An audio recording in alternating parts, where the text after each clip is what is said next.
Okay, any questions before we get going? No, everything's okay? Just make sure the mic's working. Looks good. All right, so just a couple notes. One, you don't need to email me and ask if you can come to office hours. You can just come to office hours. It doesn't matter. Another thing too is do note that the tutorial nights now, I posted when and where they are. So you might remember Ethan came in, the senior student came in to talk a little bit about it and what it's for. It's kind of, you can kind of think of it as like an office hours, but there might be more people there. So all in all, there's quite a bit of opportunity you have for like office hours. I have office hours 4 hours a week. TAs, Bo has 2 more hours, Priyanka has 1 more hour. 7, and then 8, 9, although these are dedicated to the labs. And then tutorial nights as well. So there's a lot of hours to get help. Make sure you're making use of it. Because right now, so far, my office hours have been woefully not attended, which is fine if you understand everything, okay, great. But, you know, come to office hours if you need help. Okay, last time we were working on functions. Talked a little bit about function parameters, how they help generalize what they are. Add print. Try to remember how far we got. Did we get to this bit? No. Did we do this bit? No. Well, let's start here anyways then, just in case. Okay, so the parameters in the function are like variables. For those of you in the lab yet today, you got a lot of chance to work with them. They're kind of like variables, but they're a variable you can pass to the function that the function can then use. So in the example we had way up there, it was just a underscore parameter was the name of the one parameter. But let's think about why we might want parameters. Let's say we're writing this function, I hate my boss. This was the one we were talking about at the very beginning of this web page here. And no matter what, every single time I run this function, it's always going to compute 10 times 2 divided by 4 and then print the result. That function, no matter how many times I call it, it's always going to do that. So we can add parameters to generalize them a little bit. Because what if I don't want it to be 10 times 2 or divided by 4? Why not add 2 parameters here? I called them a value and another value. Why not add 2 parameters and then just substitute whatever values those parameters get into those expressions that get evaluated? So now it'll be whatever a value is times 2, then the result of that divided by whatever another value is, and then it prints out y.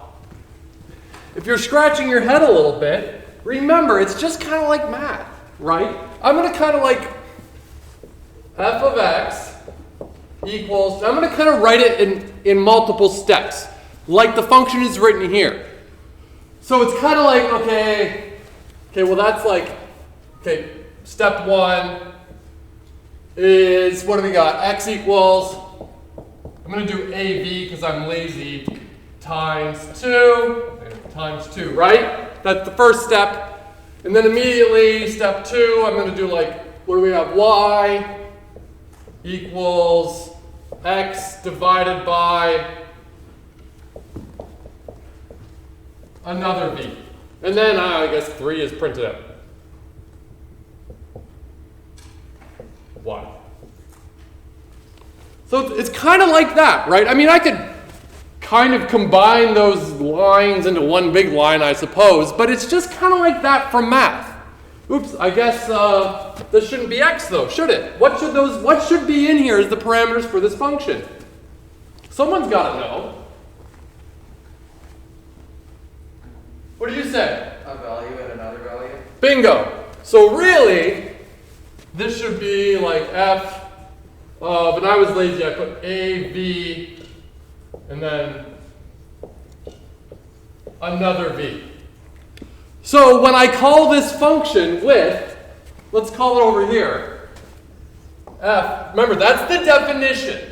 I haven't called it yet. If I put in 5 and 2, what does that give me? Plug it in. All right, so if AV is 5, that's 5 times 2, so that becomes 10. Then we take 10 and divide it by another value. That's the second parameter, which corresponds to the 2. Okay, great. So y should be 5. Print out y. That's it. If you think it's more complex than that, you're wrong. Keep it simple. Computer scientists are lazy. We don't want anything to be too complex. Questions about this, though, and like the comparisons between the math and the programming. I mean, if I want to get fancy, really, the name of this function is, I won't fit it here, but I hate, is it uppercase or, yeah, oh, I guess it's camel case. I hate capital? Yeah.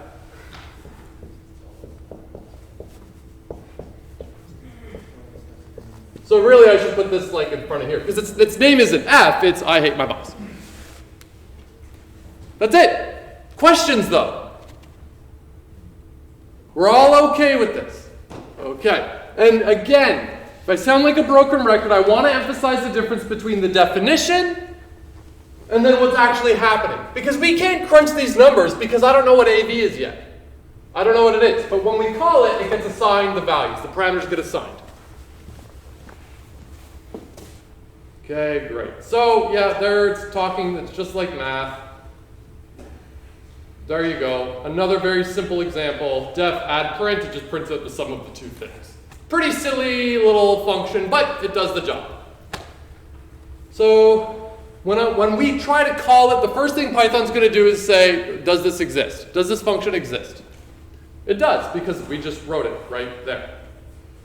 Then it's going to assign the parameters, crunch the numbers, and execute the function. All the expressions and statements in the function. And then I believe last time I showed you what happens if we had too many parameters. Okay, this is actually where we left off last time, but I'm glad we did some recap. So, why do we care about functions? We saw some, like we talked about at the beginning of last class, I believe it was the beginning of last class, about why we might like it. You know, we might want to reuse the same chunk of code a lot of times. Instead of writing it every time, I could just call the function. Great. It helps with, like, you know, maybe if I'm writing the code every time, I might make mistakes. It becomes easier to change the function everywhere in, you know, one place. We can have parameters to make it more general. But a big thing here is also abstraction. Who here used the print function before in Python? Put up your hand. Of course you have. Do you have any idea how that works? No. Because print is a very high-level abstract function. What does it do? Well, it prints. There you go. Who here knows how to drive a car? Right. So who here knows exactly how everything in an internal combustion engine works? A couple people. Great. But do you need to know all that details in order to use and drive the car for what you need it for? No, because you're interfacing with that car at a much more abstract level than the nitty-gritty details. We like abstraction, so we can write these complex functions, and then later, if we ever need them, we just call that function. And we kind of think of that function as like a logical unit of computer execution code and whatnot. So imagine, like I was telling you, like kind of in the first or second class, imagine I told you to write a program to print or to make spaghetti, but you can only use these statements. Like locate, object, grasp, release, move limb to some location, wait some amount of time. Imagine, take a minute and try to think how complex that would be.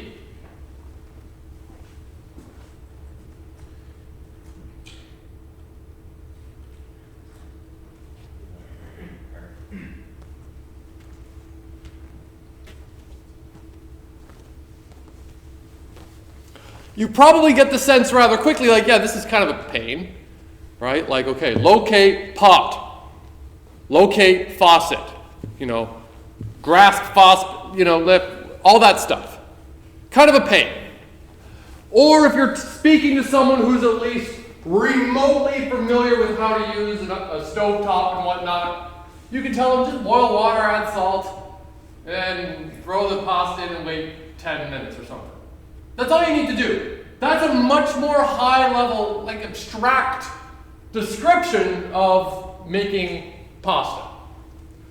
But if we had to explain everything all the time at such a low level thing like locate, grasp, release, that's a pain, isn't it? If you had to know, like, okay, well, like if you needed to know and manipulate the insides of the internal combustion engine every time you wanted to drive a car, that would be very annoying, right? Thank goodness we don't have to, because the engineers have made it more abstract.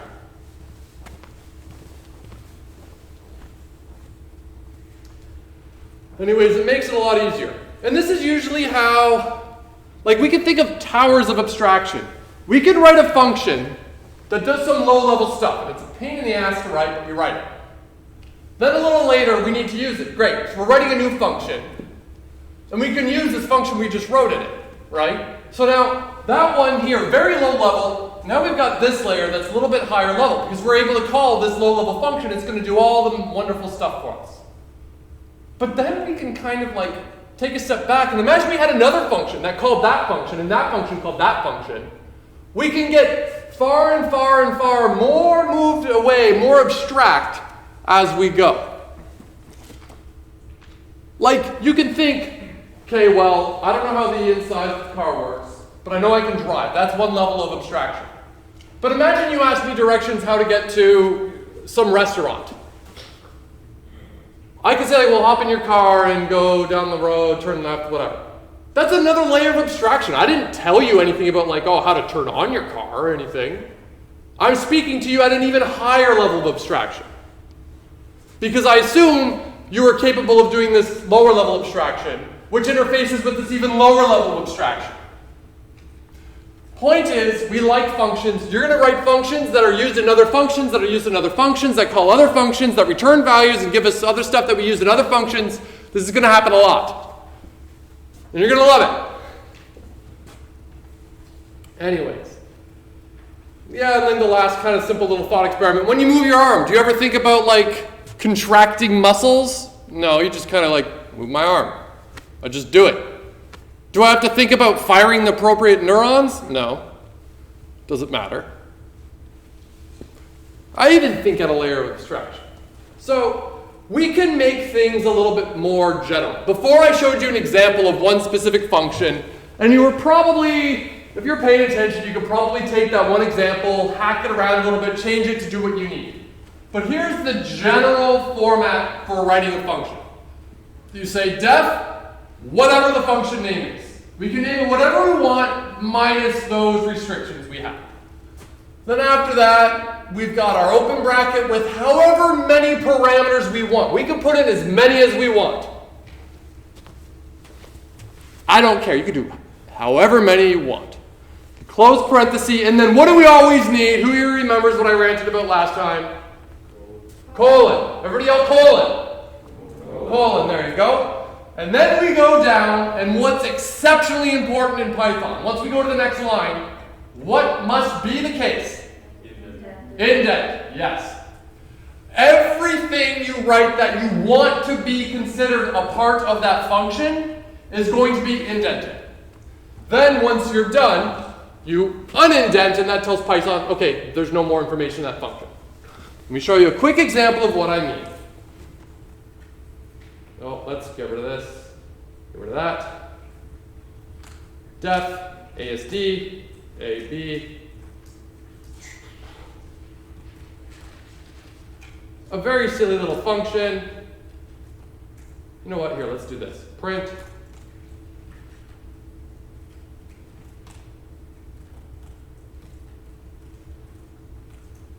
Now I don't want any more to be in my function, so here's what I do. Whoa, that's it. And then down here, maybe I call the function.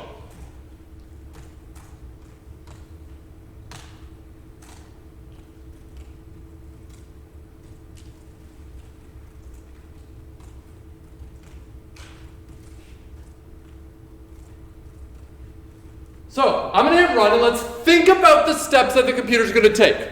First, the computer, Python, is going to look at the first line. It says def ASD. All that says to Python, oh, by the way, there's a function called ASD. And here's its definition. It takes two parameters. All it's going to do is print something out, then print the sum of the two parameters and then print out ending. That's it. That's all Python cares about, is, oh, this exists. It doesn't actually run that code. It just goes, oh, okay, there's this function. I'll remember that. Then it goes down to line 5, nothing there. Line 6, that's where it starts. That's where Python goes, oh, okay, here's the first line of code I'm actually going to execute. Because we didn't run the function yet. So that first line of code says, I will call the function. Great. Then it jumps into AST. Now we jump back up to line 1. Logically, thinking-wise. We're back at line 1. What value does A get in this particular function call? Everybody yell it. And then what does B get? Why? Because it's 5 and 5 on line 7. Great. Then we jump into line 2. It says, okay, print out starting, then print out the sum. That should be 10. Then print ending. And then we're done that function. There's nothing else left, right? The function's done. So the code immediately returns to line 7, but it's done line 7 now. And it goes to line 8, and then it says, I am now done. So what we should see is, I will call the function starting 10, ending I am now done. Let's see if I'm right.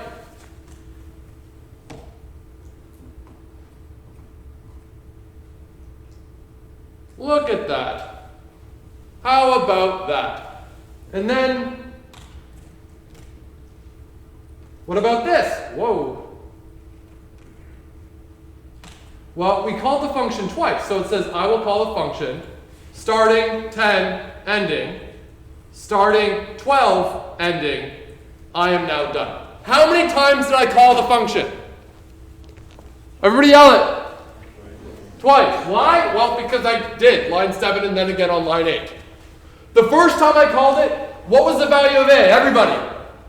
5. Value of B? 5. The next time, actually here, let's change it to make sure I'm really hitting the point home. Okay. The second function call, what's A? 6. Then what will B be? 7. Yes. Very good. That's it. That's it. You're whizzes at this stuff. Good job. So here's a particularly difficult question I'm going to give you. I'm going to give you a couple minutes to work on this. I want you to write a function called catStir, which takes 2 strings as parameters, not numbers, strings. And then print out the concatenation of those strings. If we call catStir hello world, it will print hello world. Notice that I added the space after the hello there, because I was lazy. So do that. Write a function that prints the concatenation of those strings. I don't mean print the 2 strings. I mean somehow concatenate the string into one string and then print out the resulting string. Do that. I'll give you a couple minutes to do this one. I lied. This one's not the tricky one. This one is the not as tricky one.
Raise your hand if you need like 20 more seconds, you'll be done. All right, keep going. I want you to finish it.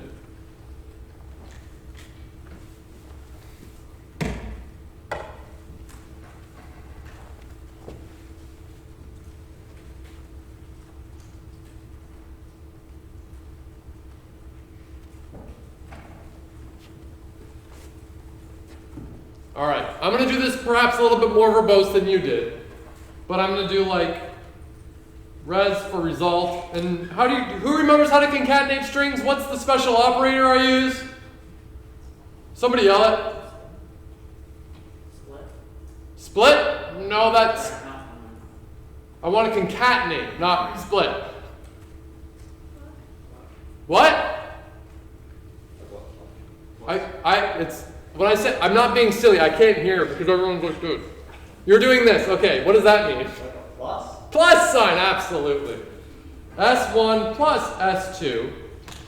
Because S1 is just a variable right now, but we're just defining this function. We haven't called it. Once I call it, this function is going to expect two parameters, and the type of those parameters are supposed to be strings. And if we pass it strings, those values will get concatenated into one string that we store in res. But anyways, let's do this. Print, res, there we go. And let's test that it works. Actually, I'm going to go do it this way, a different block. Cat stir.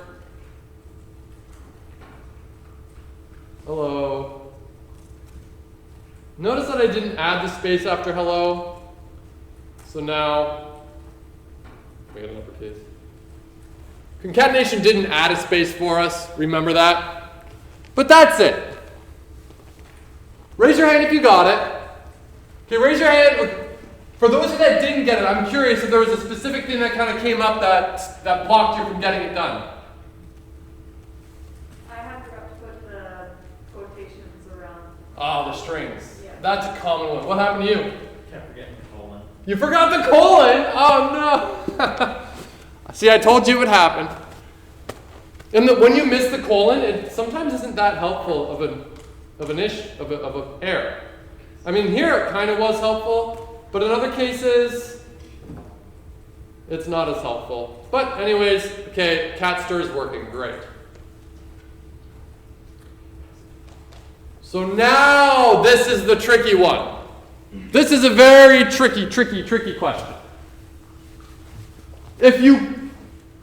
I'm going to give you a couple minutes to actually work on this because I want people that can get it done to get it done. But if you can't finish it, don't worry. But I really want you to later consider it homework that I won't mark to get it working. And if you're really stuck, feel free to watch the YouTube video, but don't jump right to the video because you're going to kind of spoil it for yourself. It's better if you derive it on your own. So here's the question. Write a function called crosscat that will take 4 strings and print out the concatenation of the first and the third string, and then on a new line the concatenation of the second and the fourth string. But you are never allowed to write print within the function crosscat. You're never allowed to write that in there. Pardon? Where are you not allowed to write print? In crosscat. In the function crosscat that you're writing. Okay. So, what I'm going to do is I'm going to write the function using print. That you're not allowed to do, but I'm going to do it with print just to show you what I want, to make sure that's very clear. And then you need to fix what I did wrong. So, def string 1, 2, 3, 4. Okay, so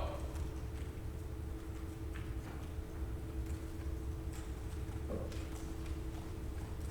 call it first. So it's supposed to be the concatenation of string 1 and string 3, right? And then print that out. And then equals, then it's string 2 plus string 4.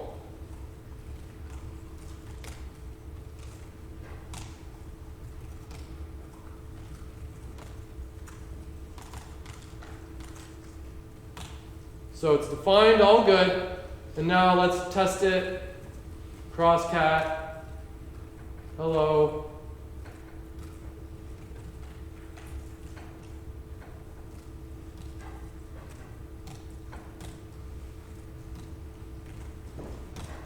Let's see what happens. Hello, CSCI, world 161. Okay, look. I got the correct answer, but of course I didn't get the answer the way I was supposed to get it. I broke the rules. This here is easy, right? And you'll probably notice some similarity between this function and cat stir is similar, right? So here's your job. Fix this code for crosscat such that I don't use the prints, that I don't break the rules. I'm going to give you a couple minutes to actually try to get this figured out. I'll give you until like 12:45. Excuse me. Yeah. Are we allowed to change like the original caching? No, don't change the original cat stir.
All right.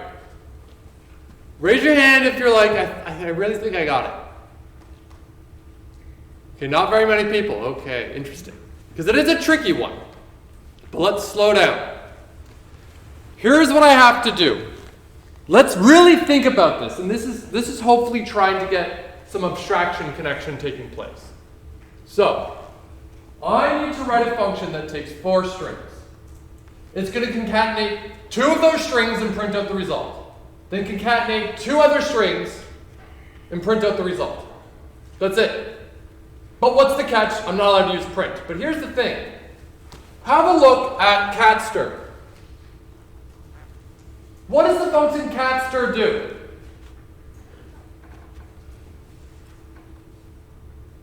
It takes 2 parameters, right? What are those parameters? What values should they be? Like what type? String. It's designed to be strings. So it's going to take 2 strings. And what is that going to do to what's the function going to do to that string? Those two strings. Add them together and print them. Concatenate two strings and print out the result. So we have a function that's capable of taking two strings, two arbitrary strings. I don't care which they are. They're parameters. You can put in whatever value you want, whether it's a literal or a variable, I don't care. It's a function that's going to take two strings and print out the concatenation of them. That's it. Raise your hand if something clicked a little bit when I said that. Let's see, here's the thing. Let's see if I can change one thing about this function, and I'll give you another maybe minute and a half to see if you can get it. I'm going to change this. Well, imagine this function said, print out the concatenation of the first and the second, then the third and the fourth. Right? Maybe this helps a bit. So if I run this, and then run that, it should say hello world CSCI161. Maybe that helps a bit. Does line 2 and 3 of crosscat look weirdly similar to lines 2 and 3 of catstir?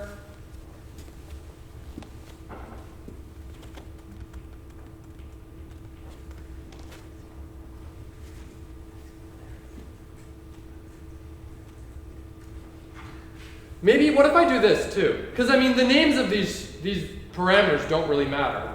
I'm going to change them to S1, S3, S4, then this will be S2, first, 3, 4, there. Still works. There, so all I did was change the names of the parameters, because the names of the parameters don't really matter. It's the value inside those parameters that matter. Now let me ask you again. Does lines 2 and 3 of catstir look very similar to lines 2 and 3 of crosscat? Huh. I wonder if we can make use of a function we already wrote inside this function. Raise your hand if you got it. Really high, I want to see. So not too many people, so I'm going to give you still a minute to try to work this out, because it's a big deal to get this figured out. This is a challenging question, but it's your first click moment, if it clicks. It's your first opportunity for one of those click moments.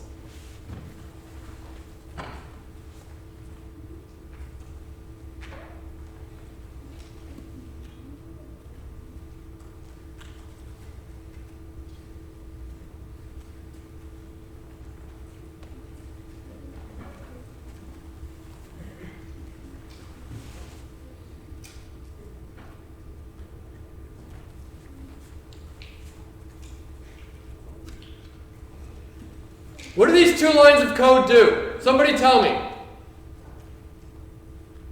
I'll point at somebody if no one starts talking. Yeah. It's the same thing as catstir. Yes, but maybe just say it in words.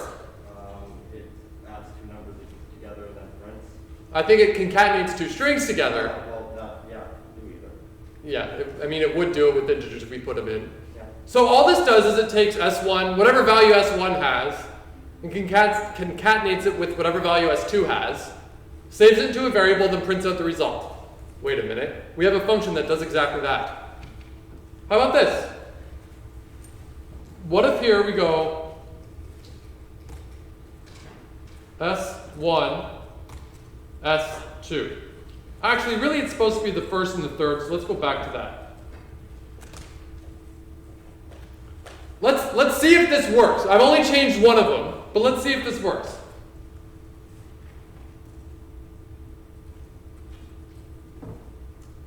Looks good.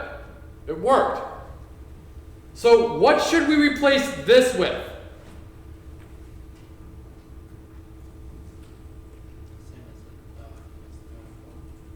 So it's going to be catster again. But which two strings do we want to be concatenated? 2 and 4. So what do I write? S2, S4. It works.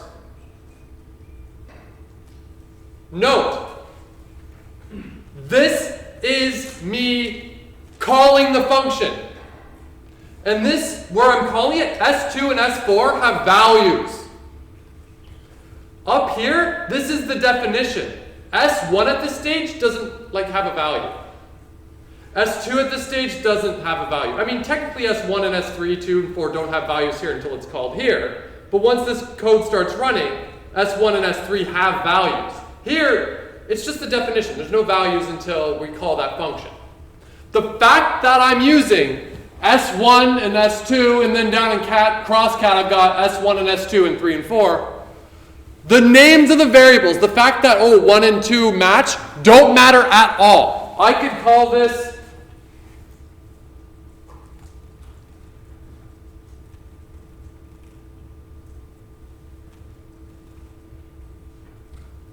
this, and then do ASD, QBE. Wait, no, this should be QBE. And this is actually RTY. What those parameters are called don't matter. The fact that the S1 and S2 is in this function, and then we had S1, S2, or I guess now it's QWE, ASD, RT, whatever. They're separate. It doesn't care. So let's think about this code. What's happening? Hello, world, CSCI161, CSCI161. When I call this function, what value does ASD take? Everybody. Let's try that again with a little bit more vigor. And what does QWE take? World. RTY. And then FGH. 161. So, we are now here. What value is ASD again? Hello. That means we jump up, we call this function with the parameters ASD, RTY, which correspond with the values hello and CSCI. So, on this line right here, when we go into this function, what value does S1 get? Everybody. Hello. If that wasn't clear to you, say it again right now anyways. What value does S1 get? Hello. And then what value does S2 get?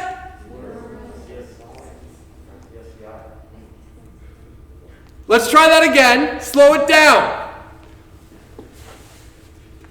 RTY has what value here? Everybody.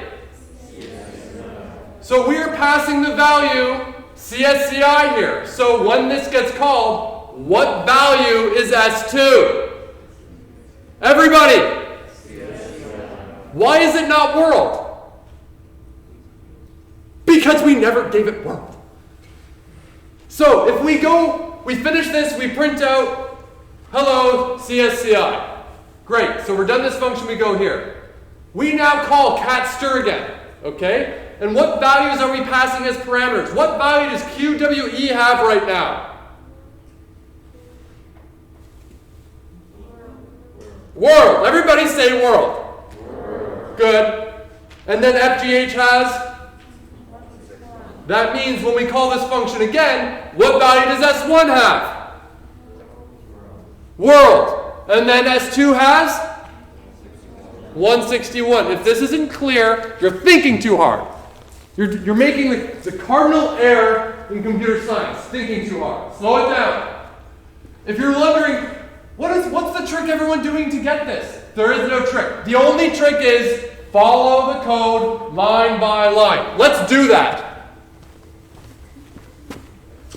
So we call crosscat, and we've got 4 parameters. Hello world, CSCI, 161. So we jump into crosscat. So we are in.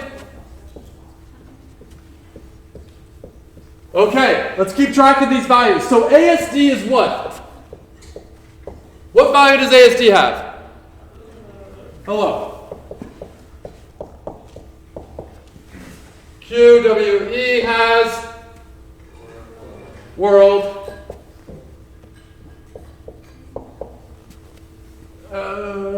RTY, CSCI, and then FGH has 161.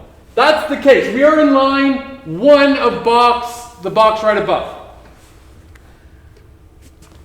Those are the values of the parameters. We immediately jump down to line 2. We call the function catster. Okay. And catster has 2 parameters, S1 and S2. When I called on line 2 from this second bottom box, what value, I'm passing the parameters, or the variables I guess, parameters, variables, they were parameters. What value does ASD have? Hello. That means the value hello is in the first location, which means S1 has what value? Hello. Yeah, they all came out in different times. And of course, RTY had what value? CSCI. So that means it gets into variable S2, which means I have what? CSCI. We concatenate them, print them out as we saw. Hello, CSCI. Then immediately after we finish that print res, we're done that function. This gets obliterated. As far as Python's concerned, this function, we're done running it. So let's just get rid of it. Whatever. There, it's gone. It's gone. Doesn't exist. That function call, it did its thing, it's done. We don't need to keep track of that information anymore. So we now go down to line 3 in that second last box. What do? Oh, we call the function catster. Okay. Notice how I'm not skipping any steps. This is the trick. This is the one and only trick. What does the code say? Don't skip any steps. If you're trying to find the silver bullet trick, it's don't skip any steps. And it has 2 parameters. So on line 3, we're passing QWE and FGH. What value does QWE have? Why? Well, because it's right here. This is the value of this. This is the value it's got. So it's world. And what value does FGH have? 161. Why? It's right there.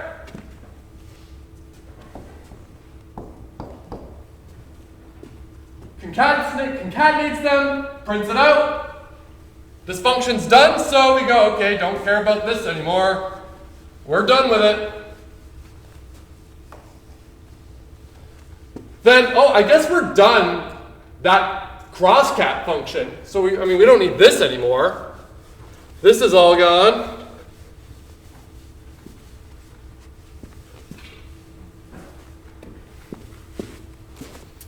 And then we, I guess, return to the line crosscat with hello world, CSCI, whatever. But that's done, and now the program's done. Great. If you're still struggling, take your time with this one. It's critical that it makes sense moving forward. This is where things start to get really accumulative. Okay. So, we just did this. How really this is the first line that gets executed, then it jumps up here. Okay, So, functions want to always return something. Remember how I said the function's finished, it disappears. When it disappears, it always gives something back to wherever it was called from. So we saw how within crosscat we called catster. It executed, then it finished. And when it finished, it actually kind of handed something back to the function crosscat. And when crosscat finished, it handed something back here. Although we don't really notice it, but it technically handed something back. And we can test this by doing something like this.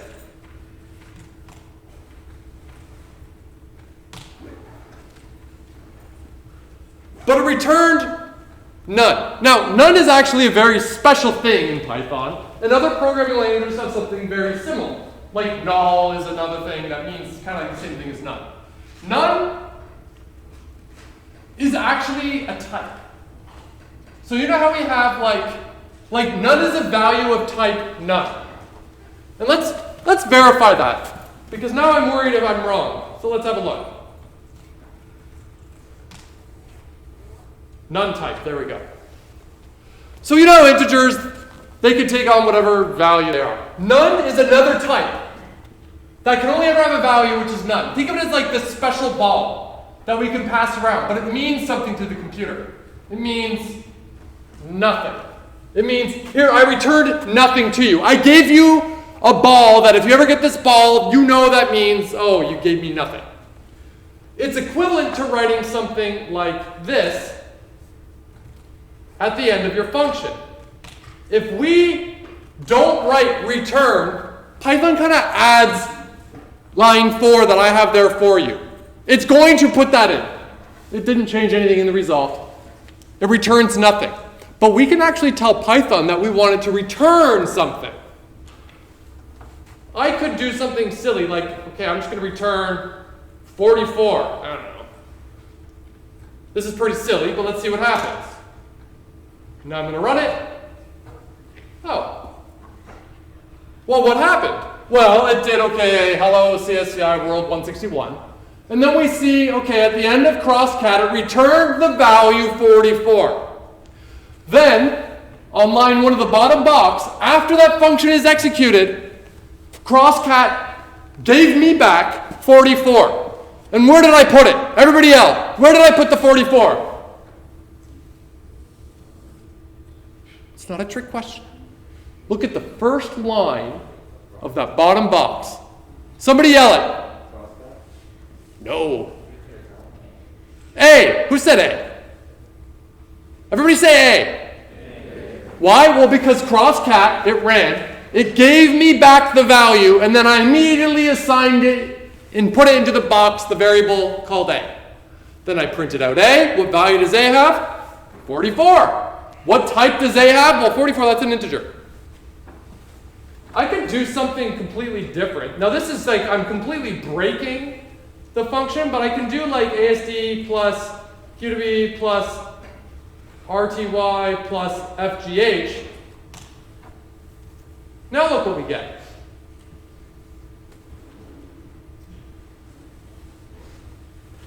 If you're scratching your head going, this makes no sense, it's because you're trying to skip steps. What does the code say? Well, in crosscat, we print out, okay, the hello CSCI, and then the second and the fourth word, which is world 161. And then line 4 of crosscat says, take the string ASD and concatenate it with QWE, and concatenate that with RTY, and concatenate that with FGH. And return that to me. That's one long string. That happens to be hello world CSCI161. So I assign that string to the variable A, print it out, and what's the type of A? Well, that's a string. So our functions actually always return a value. If you don't specify it, it returns nothing. But we can take advantage of this now. We can have functions do some sort of calculations and then give it back to me, and now I can use that for something else. All right, we'll pick up here later.